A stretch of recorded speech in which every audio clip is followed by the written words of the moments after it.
want to start off by wishing everyone a happy Pride Month and a special shout out to my niece who is being very courageous and owning who she is. And I found this little graphic. Think of me as the pole. I'm not part of the flag, but I am straight and I will support you. I found that and I thought I just wanted to I have so many dear friends who are part of that flag, and I love you all, whatever color and belief you have. I just wanted to acknowledge Pride Month. Today, our theme for June is Reimagine. Today, we are going to be talking about creating from the overflow. We use this slide quite a bit. It's one of our favorite. Today, I did my talk as a spiritual mind treatment. Each part of my talk, we're going to go through the different stages of a spiritual mind treatment. So the first stage, let's acknowledge the nature of God. Let's just take this deep breath and let's just know that there's the source out here. I just invite you to close your eyes and settle down and just really, before we can talk about this overflow, we need to recognize the source from which the overflow comes from. This endless, generous presence of God. So just take that in, a deep breath in. And we recognize and know that there's this one life, this one love, this one infinite abundance overflowing source. And that source is God. It does not run dry. It does not run out. It does not withhold. It pours and it pours and it pours again. As we come back to this room, we need to do the second part of a spiritual mind treatment. And we need to unify ourselves with this source. We need to know that we are this source. And when we are desperate, reaching for that empty cup, we just need to awaken to know that we are the source. And our source is coming to us. It is us. My cup is not occasionally topped off. My cup is not half full on my good days. My cup runneth over. I was laughing when Jackie was giving her reading today because that seems to be the theme. We talked about that in Coffee and Earnest before. And I'm going to talk about my favorite psalm, Psalm 23. The cup runneth over is what Psalm 23 says. What does it mean to live from that place of overflow? What does it mean to you? Does anyone have something they want to share? Give without restrictions. Receive without chasing. I do not chase, I attract. What does it would be like to lead with love and show up in the world with that cup already full? For our unification statement, we are not separate from the source of all abundance. As Jesus said, greater things than these shall you do. We are this individualized expressions. Whatever Jesus did, we can do better. I remember I was in a ministerial school and I said, I'm going to walk on water. There was a lot of water in Chicago and I walked all over water on the sidewalks.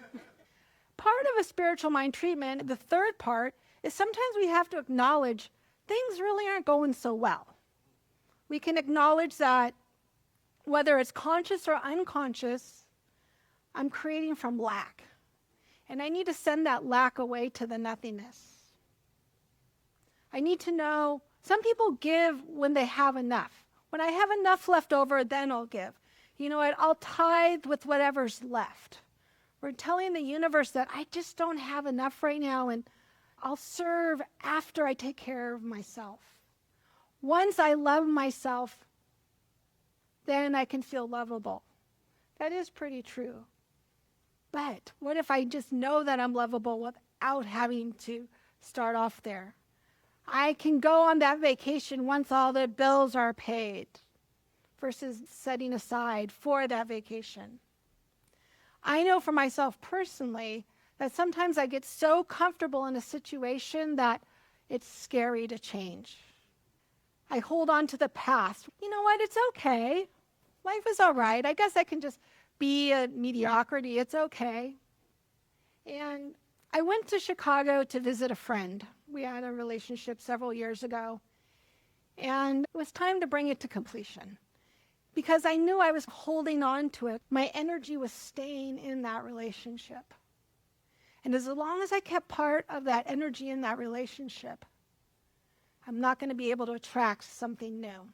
As I was driving away crying, as I said goodbye, we had a great time. We had so much fun. We went to a baseball game. We walked all over Chicago. We drove all over Wisconsin. And it was just a fabulous time. But I knew that it wasn't the right person, and I had to let it go. And as I was driving away crying, I realized the sky was really crying for me, so I had to focus on driving instead. So I wiped away the tears and let the windshield wipers clear all the rain off. And Ernest teaches us that we don't create from our circumstances, we create from our consciousness. I knew that this circumstance was a comfortable one. We got along really well, but there was that thing missing. And I knew that there's something inside of me that was, okay, I can settle. I can settle for this kind of relationship. But I knew he's not coming back out here, and I'm not moving out there, so I had to let it go. And it was really hard. I was very sad. I still feel with my heart a little sad. But life is a mirror, and it will reflect back into what the thinker thinks into it. I know I can think these thoughts and create these things. And if I live from this place of lack or scarcity or just okayness, I'm not really living in the overflow. The creative law is listening to me say, you know what, it's okay. It's all right. I went to bed that night, tears in my eyes, and I woke up the next morning to a text. Hey, gorgeous, how are you doing? It wasn't from him. It was from someone I haven't seen in I don't know how long. I can't even remember the last time I saw him. And I just laughed. I just said, Spirit, Universe, God, thank you so much. Hello, gorgeous, how are you? Been thinking about you. Really? Are you kidding me? Now come on. Oh, I'm gonna miss him. That's the way Spirit works. And I'm still laughing about this. What does overflow actually mean? It's not about having more money, more time, more energy before you begin. Overflow is this consciousness. It's this creative power. It's the decision that we make inside of us before any single exterior situation changes. I love Psalm 23, Lord is my shepherd, I shall not want. But then I go into the Lord's Prayer, give me my daily bread. Do I have enough to pay my bill today? Yes. Do I have to struggle in strife? Psalm 23 goes, he makes me lie down in green pastures. Relax. Lie down in the green pastures. You don't have to struggle. He leads me beside still waters. Enjoy the stillness. He restoreth my soul. That's what this teaching does. We don't have to chase, we attract. We open up to this overflow that's in our life. Neville Goddard was a 20th century New Thought mystic and teacher, and he built his entire philosophy around this one radical, liberating truth. Your imagination is God. Your imagination, and we talked about this in Coffee and Irons today. God is not a tool that God gives you, but God is self, expressing through you. I don't have to go to Reverend Mike and say, can you help me get to God? I need you to pray for me so I can get to God. I might need to do that to him, to have him remind me that I am God, but I have a direct line straight to God. If it's held with feeling, conviction, and certainty, I've already received it. Must by spiritual law be made manifest in our outer world. And he says, persist in the feeling of the wish fulfilled, and it will materialize in your physical world. God is not telling us we're waiting for God to act. We are the activity of God, imagining a world into being. Imagining is the creative facility. When we imagine ourselves as already full, already abundant. Psalm 23 goes on to say, it might be hard sometimes. We have to walk through that valley shadow of death. And yet, as we walk through the valley of the shadow of death, my cup runneth over. The overflow is not dependent on the terrain. It's dependent on the shepherd. The Lord is my shepherd. This divine overflow is our inherent right. It is God pouring itself through every open vessel. Are you an open vessel? Are you willing to receive? It's our job to open up to the power of this universe. I like this slide, this Ernest Holmes quote. True imagination is not fanciful daydreaming. It's fire from heaven. What is the biggest dream you can imagine? Last week, Reverend Michael talked about a new vision. But we're going to take that vision, that imagination, that thought, and turn it into material, practical things. I think sometimes we get stuck on the perfection of how things must be. Once I have all this, once we have everything set for the kitchen, it will be done. You know what? Let's just jump in and know that the universe will meet us at our point of action. Sometimes I just have to take that first step. I have to release, let that emotions go.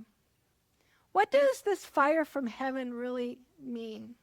What does it look like? We went to a baseball game on Tuesday night, and I was the White Sox versus the Braves. For those of you who don't know me, I am a sports person, so I tend to bring sports metaphors sometimes. The White Sox were down. I was cheering for the White Sox because we are on the south side of Chicago. I saw parts of the south side I don't think I would ever see. I'll tell you about that later. I was cheering for the White Sox. I even had a White Sox hat. And they were down 4-0. I turned to my friend. I said, watch, this guy's going to hit a home run. Guess what he did? He hit a home run. The game goes into extra innings. And it's the top of the 10th, and the other team scores. And we're like, oh, man. The bottom of the 10th comes, and it's 2 outs, and the next batter comes up. I go to my friend. I go, this guy's going to score. This guy's going to score. And then I look up on the stats. He's never hit a home run ever. And I said, oh, maybe he won't score. But no, he's got to score because the White Sox have to win. 2 strikes down. Oh, man, 1 more strike. And we're all sitting there resigned that this game's over. He's never hit a home run. Clocks it over left field. The reason he had never hit a home run before is because this was his first Major League Baseball game that day. 23 years old, Braden Montgomery, on June 9th, was selected to be in the 40-man roster and was promoted to the Major League for the very first time. He's only the 5th player in Major League Baseball history. We can either say it starts in 1869 or the American League, because this is the American League in 1901, to hit a walk-off home run in their Major League debut. Now, was that little boy sitting at home when he was a child, imagining his first game in the Major League? I got chills. That is the fire of our imagination. That little boy sitting there in minor league, maybe t-ball. Have you seen them throw t-ball? The ball goes that way, and they're running to third base and maybe running to second. 23 years old. That little boy said to me, he's going to hit the home run. I don't know where it came from. My friend was just like, huh? Twice in one game? I don't know where that came from. What can we do? What can we do? Maybe not hit a home run on our Major League debut. I was shaking. It was amazing. And when I found out his story, I was like, whoa, this is amazing. 23-year-old Brandon Montgomery. Let's give him a round of applause. Woo-hoo. Yeah. What can we do to access this power? We can tithe. Not from a place of, this is all I have left, but telling the universe, I like to run an experiment. I like to raise my tithe and watch the universe jump up to me. I'm going to tithe extra because I know that the universe is going to give me this extra money, so it's going to work. I'm not afraid, and my source does not run dry. Creation. What am I creating? Whether it's a project, a relationship, a dream. Creating from that overflow. We're not going to scrap on the bottom. We're going to pour in on the top. And in our community, being a part of a community like this where we need to have testimonials. 23-year-old first time in the major league home run. Getting a text, hey, gorgeous, thinking about you. Because together we could tell our stories and be inspired and know that this stuff works. This stuff works. The third part of our thing is positive affirmations. I have some affirmations for us. So let's repeat them. I'll say it first, and I'm just going to break them down because they're long. I live in the overflow of God's infinite abundance. My cup is full, running over, and I create from the fullness in everything I do. I give freely, joyfully, and without fear, because I am connected to a source that never runs dry. As I pour out, I am poured into. I am a creative expression of the divine overflow. Everything I imagine, I bring to life. Everything I touch, I bless. The spirit within me is creating something magnificent right now. Let's do that one again. The spirit within me is creating something magnificent right now. So it is. Yeah. These will be in the newsletter. Please make sure you're all part of our newsletter. And I put together a cute little photo and I put them in each week. The fourth part of our spiritual mind treatment is gratitude. I am so grateful I got through those crazy storms in Chicago. I'm so grateful that a tornado did not hit where I was staying. I'm so grateful for each and every one here. I'm grateful for my coffee and Ernest. I'm grateful for these teachings. What are you grateful for? Tell me, what are you grateful for? Me. Oh, thank you, Steffi. What else? What are we grateful for? Ahiah, life. It's just spectacular. Whatever comes after I am is a quality of God. Because Ahiah, I am. That's what we need to remind ourselves. That is that overflow. When we started this talk, the cup was empty. But as we recognize that we're abundant and we're overflowing, we know that our cup is never empty. We're creating. You are here. You're here, right now, in this time. Because we need you. You need to be here in this world. So then I release this to the law, this step, because there's nothing I have to do. I just send this to the law, and there it is. I don't have to chase. I don't have to struggle. I don't have to strive. Because with God, everything's all right. That is a spiritual mind treatment. Spirit can only do for you what you allow it to do. I am only able to do what I can do at my thought level. What I ever believe is possible. Now, a long time ago, someone said to me, Nikki, guys are like buses, a new one will be there every 20 minutes. And I said, no, not in my life. I went 10 years without dating. I focused on work because I didn't see it. Hey, gorgeous, how are you doing? Yes, I've changed my thought process around that. What is something that you need to change your thought process around to bring in that abundance? You are the vessel. I'm inviting you to fill your vessel. Go and create.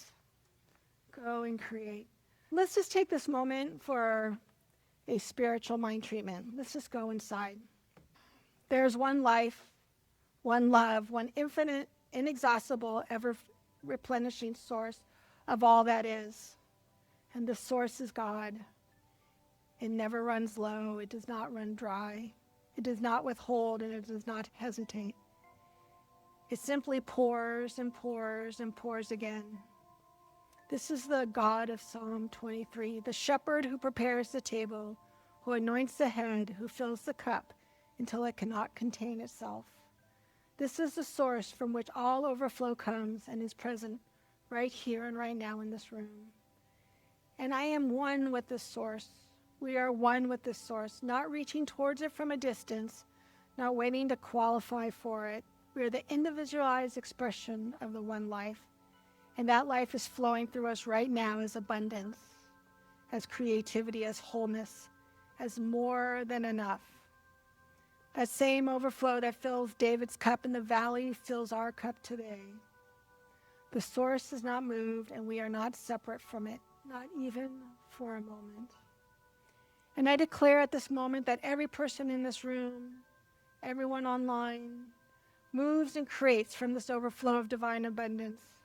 There's no lack here. There's no empty cup here. There is no fear here that has more power than our faith. Our past does not set our precedent. Our consciousness does. And in this moment, our consciousness is anchored in the truth that the cup is already running over. Every gift we give flows from fullness. Every dream we held is backed by infinite spiritual resources, even a home run. Every vision we have already seen in spirit is already on its way in form. The creative law is at work, and it is multiplying overflow, abundance, and divine good in every areas of our life right now. My cup runneth over. I create from the overflow. I give from the overflow. I love from the overflow. I show up in this world from the overflow. The spirit within me is not depleted. It is on fire. It is a fire from heaven, and it is burning in me right now, bringing to life everything I have imagined with faith and feeling. I'm not waiting to be filled. I am already full.